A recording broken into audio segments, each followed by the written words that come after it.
El viento se colaba por las rendijas, gemía entre las vigas como un animal herido y traía aromas de hielo y leña húmeda. Ruth sintió que la escena frente a ella, los dos agentes en la entrada, Ellie temblando detrás de su falda, la arrancaba de la frágil paz que apenas acababa de empezar a remendar. Su voz salió baja, áspera, con un deje de amenaza que asombró incluso a la mujer que llevaba meses hablándole al silencio. Se irá cuando un juez lo disponga, y no antes. El agente de la izquierda giró la gorra con paciencia estudiada. Un copo de nieve se derritió en el ala y dejó una mancha oscura. Ruth percibió la pistola enfundada, el carné laminado en plástico, el aliento a café instantáneo.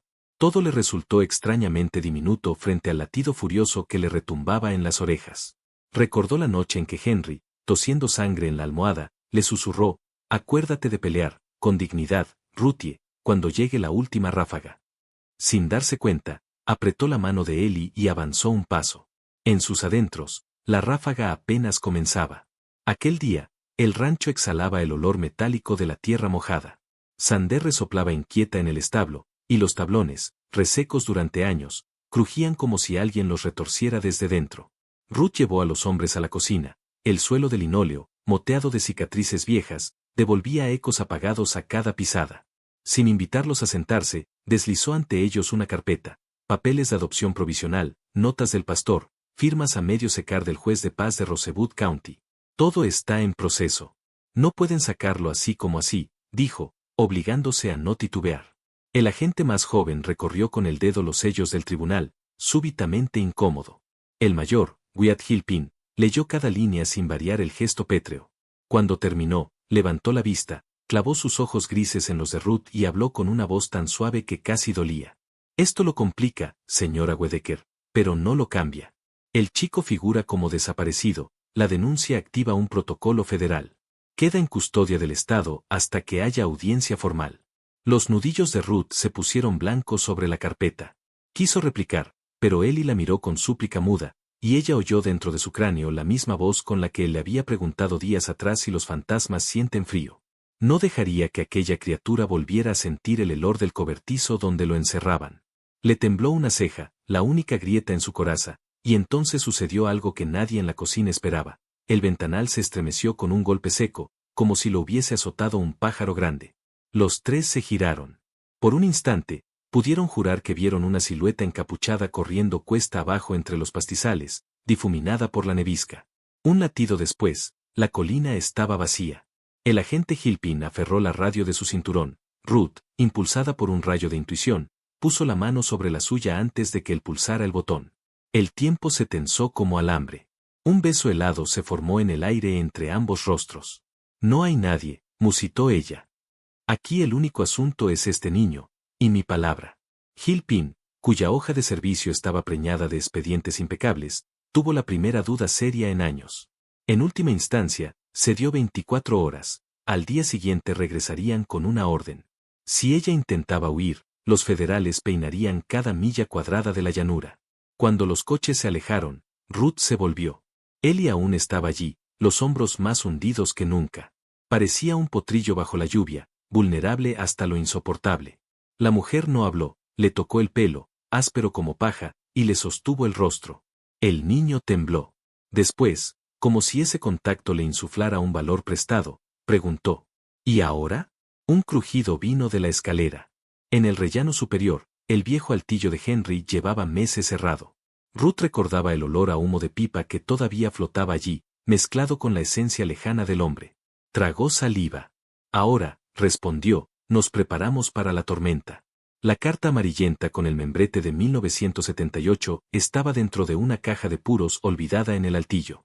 Henry la había recibido de su hermano Alan, guardabosques en el Bighorn, muerto en una luz del mismo año en que Ruth dio a luz a su tercer hijo.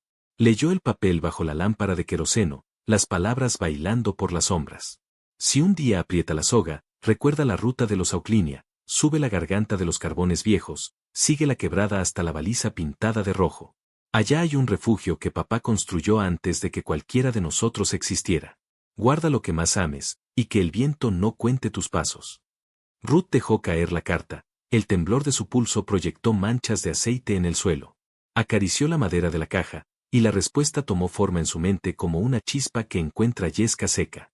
Reunió mantas gruesas, un viejo revólver que Henry nunca devolvió al sheriff, una lata de galletas de Navidad rellena de billetes arrugados.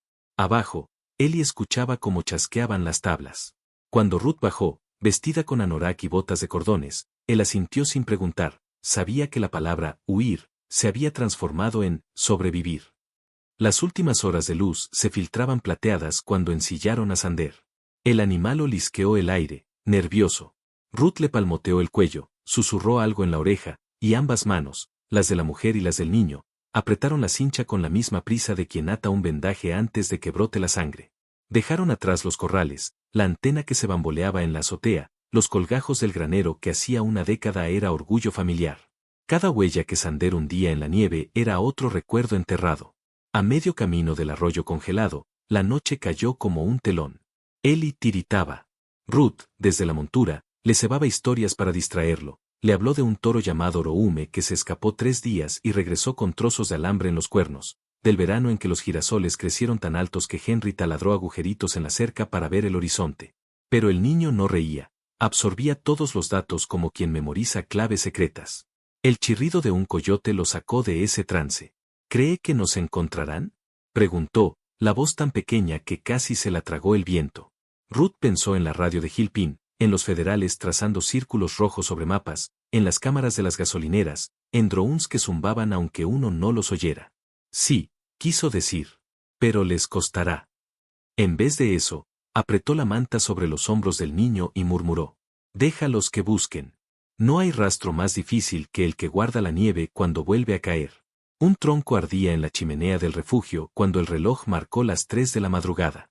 La cabaña apenas se sostenía, techo de chapa oxidada, piedras sueltas como dientes rotos, pero el humo salía recto por la chimenea, señal de que el tiro seguía vivo.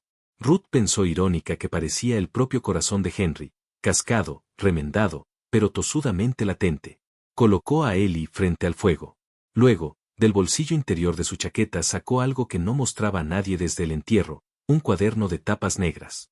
¿Es tu diario?, preguntó él, observando la cinta raída que lo ceñía. Más que eso. Es lo que me queda de vos. El niño deslizó un dedo sobre las letras descoloridas que decían, Ruta de los Huesos. Cuando abrió la primera página, un pétalo de girasol se desprendió y cayó en su regazo. Las líneas, escritas con la caligrafía firme de Ruth más de 20 años atrás, dibujaban la noche en que conoció a Henry en un baile de granero. Luego la página siguiente narraba el parto doloroso de su primogénito y cómo Henry, bañado en sudor, cortó el cordón con su navaja de matarife. Después la temporada de vacas flacas y la escena en que ambos juraron nunca hipotecar el rancho, hasta quebrar ese juramento la mañana misma en que llegó el diagnóstico. Ellie pasó las hojas con un respeto casi religioso. Puedes leerlo, dijo Ruth, pero prométeme que cada vez que cierres el cuaderno escribirás algo tuyo.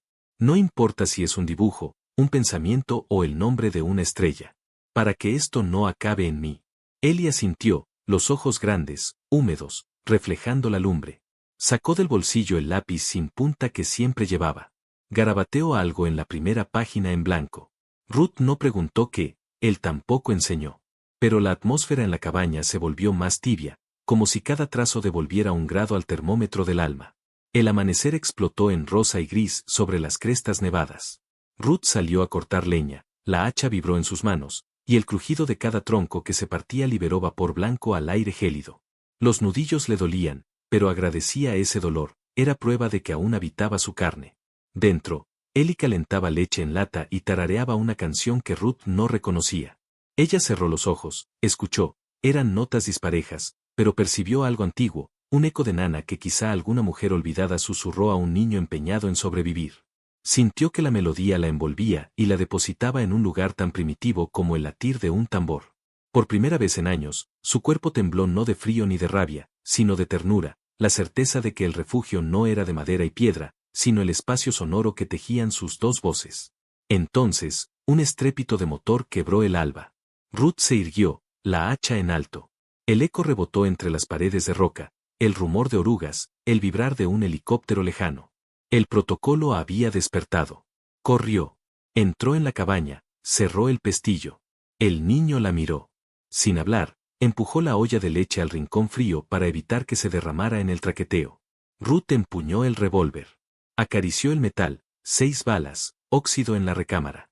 No pretendía disparar, en realidad, lo único que deseaba era un poco de coraje. Lo tuvo, bastó con mirar los ojos de Ellie. Habrá más cuevas río arriba, dijo. La roca nos tapará del radar. No hubo tiempo de ensillar. Salieron a pie, hundiéndose hasta la rodilla en la nieve reciente. El viento se había levantado de nuevo, ululaba entre los pinos con un timbre hueco. Cada exhalación se condensaba en nubes que se deshacían al instante, como si la montaña quisiera tachar su rastro. Ruth volvió la vista una vez, vio la chimenea que, orgullosa, soltaba aún un hilo de humo. Ese hilo era un dedo acusador señalando al cielo. Apuró el paso. 3 millas río arriba, el cauce se retorcía en un desfiladero estrecho, flanqueado por paredes de basalto negro que destilaban lágrimas heladas. Ruth tropezó. El revólver se le escurrió guijarro abajo y se perdió con un sonoro chapoteo. Cuando se incorporó, la sangre resbaló desde su ceja hasta alargar una línea roja sobre la mejilla. Ellie se quitó la bufanda y apretó la herida. Ruth sintió el pulso del niño contra su piel, era rápido pero firme. Respiró hondo. ¿Cuánto falta?, preguntó él, rodeando el cuello de Ruth con la bufanda. Hasta que la montaña decida, bromeó ella, intentando no mostrar el mareo. Agachados en la grieta, avanzaron a tientas hasta que la roca se abrió en una galería. Dentro olía a humedad, raíces, murciélago y algo más antiguo, un aroma a hierro y ceniza. A la derecha, el borde de un fogón de piedra reseco. Sobre él, un recipiente de hierro colado y un manojo de velas consumidas. Ruth encendió la linterna. El haz de luz barrió símbolos tallados en la pared, pequeñas cruces, nombres casi borrados por el tiempo, fechas que se remontaban a 1912, 1898, 1875. Era como si la tierra guardara un registro de cada forastero que halló ese vientre mineral.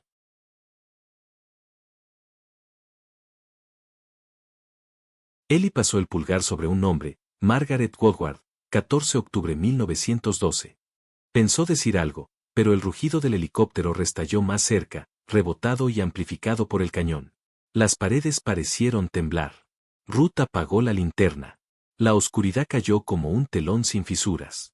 Solo quedó el eco de un motor y la respiración compartida, sincronizada como un juramento. Cuente hasta 100, susurró ella. Luego veremos si se han ido. Desde su bolsillo, el niño sacó el cuaderno.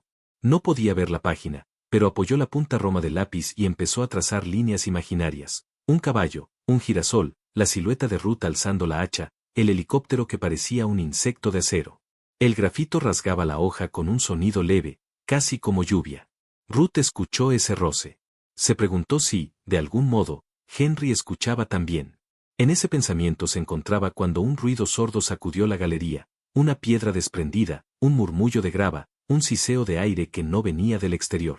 De pronto percibieron algo que helaba más que el frío, una voz infantil, distinta, que repetía con monotonía opaca. «Vuelve. No debes irte. Vuelve». Un sudor gélido le recorrió la espalda. Ellie dejó el lápiz a medio trazo. Ruth le palmeó el brazo, instándolo a retroceder. Las paredes parecían empapadas de aquella letanía.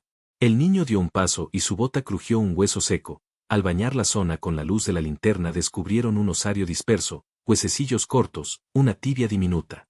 Alguien, alguna vez, no consiguió llegar hasta la lumbre. La voz siguió. Creció. Se ramificó en susurros múltiples. Ruth recordó los cuentos de ancianos Sioux sobre las gargantas donde los niños perdidos llaman a los vivos. Tragó. Levantó la vista. En la penumbra, a unos metros, destellaban 2 puntitos blancos, como ojos ciegos reflejando el débil halo de la linterna. Sintió que la sangre golpeaba sus oídos. Aparcó toda razón, agarró la mano de Ellie y corrió en la oscuridad, las rocas arañándole los brazos, las sombras lanzando zarpazos invisibles. Chocaron contra un muro, la diadema de nervaduras en el techo despedía un frío ancestral. A tientas palpó la superficie, una fisura lo bastante ancha para que cupiera un cuerpo. Sin vacilar, empujó a Ellie por la rendija. Él cabía. Después quiso seguirlo, pero su hombro se atascó en el vértice de piedra. Oyó la voz que, tras ella, se multiplicaba en un enjambre de lamentos. Vuelve. Notó manos, imaginarias, tirando de su chaqueta. Con un rugido convocado desde el centro del pecho, se impulsó y atravesó el paso, desgarrando tela y parte de la propia piel. Cayó del otro lado, rodando sobre grava húmeda. Al erguirse, jadeante, Vio a Eli sujetando la linterna, lágrimas mezcladas con barro. La galería detrás de ellos se hundía en una negrura silenciosa, ningún susurro, ningún hueso, como si el pasillo hubiera sellado su boca. Ruth tanteó su costado, sangre tibia, herida superficial. Lo importante era que respiraban. Notó la mano del niño apretando la suya.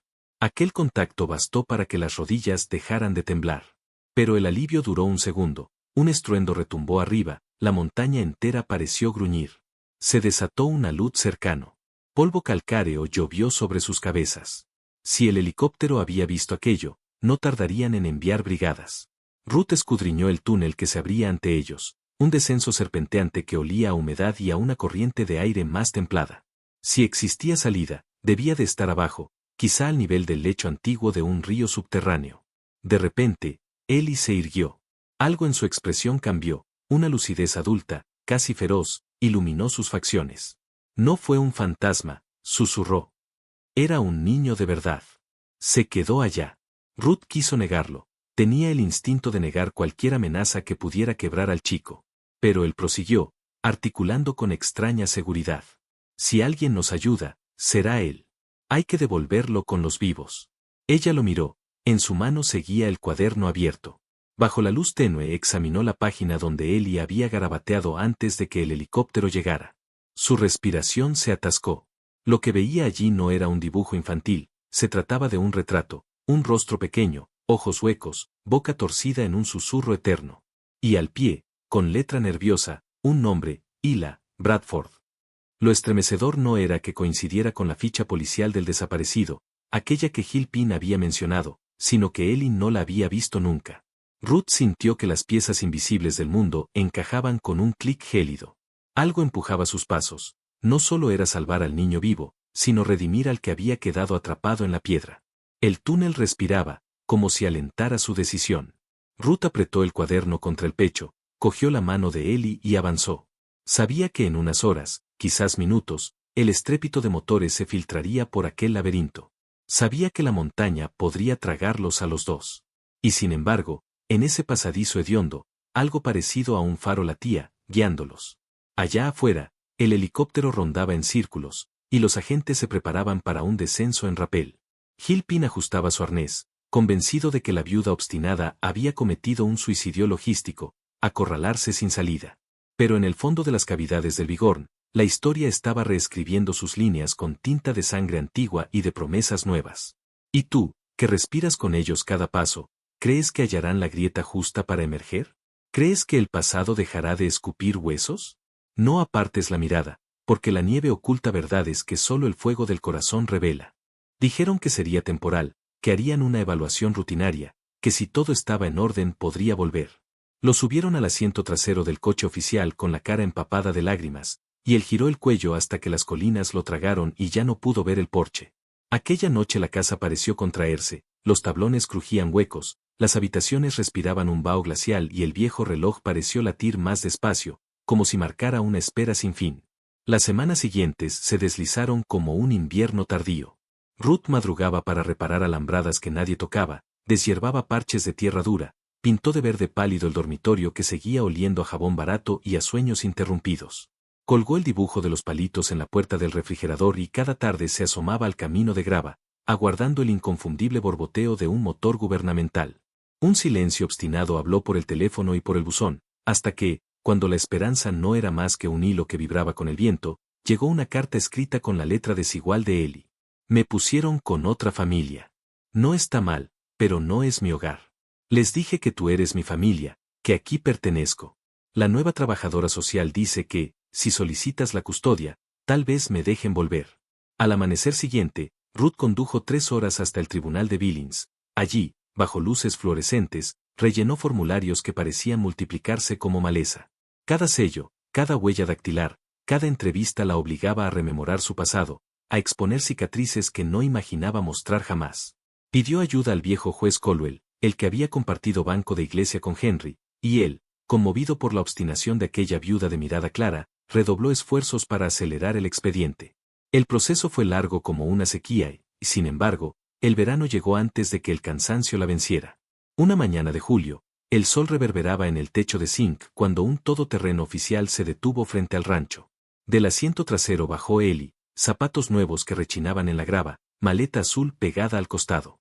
No hicieron falta palabras. Corrió, se arrojó a los brazos de Ruth y se hundió en su hombro. Ella se arrodilló, notando cómo el pecho se le abría hasta dolerle de dicha. «Volviste», susurró. «Te lo dije», respondió él, aspirando el olor a madera y café de su abrigo. «Este es mi hogar». El rancho que había sido emblema de duelo se volvió semillero de vida. Con las manos pequeñas pero fuertes de Ellie repararon el techo del granero, sembraron avena y alfalfa, compraron 2 caballos mestizos que galopaban con la misma terquedad de Henry. Los vecinos, sorprendidos por aquella floración imprevista, llegaron con martillos, clavos y risas. Niños del pueblo pedían pasar los fines de semana para aprender a ensillar, a tirar lazo, a mirar al horizonte sin miedo.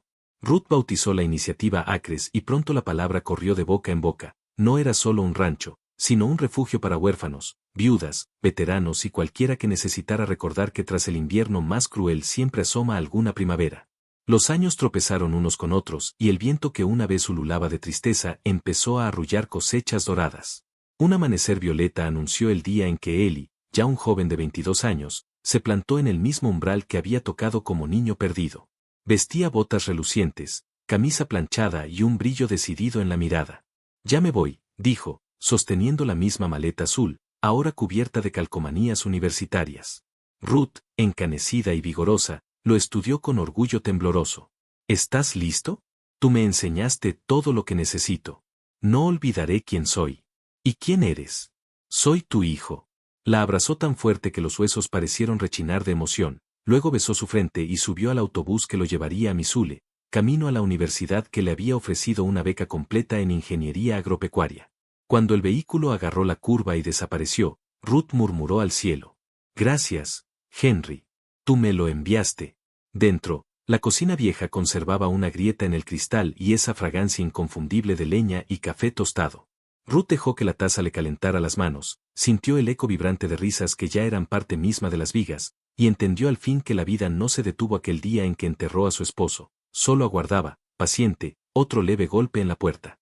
Si esta historia tocó la tuya, no te vayas sin suscribirte, quizá el próximo llamado llegue también para ti.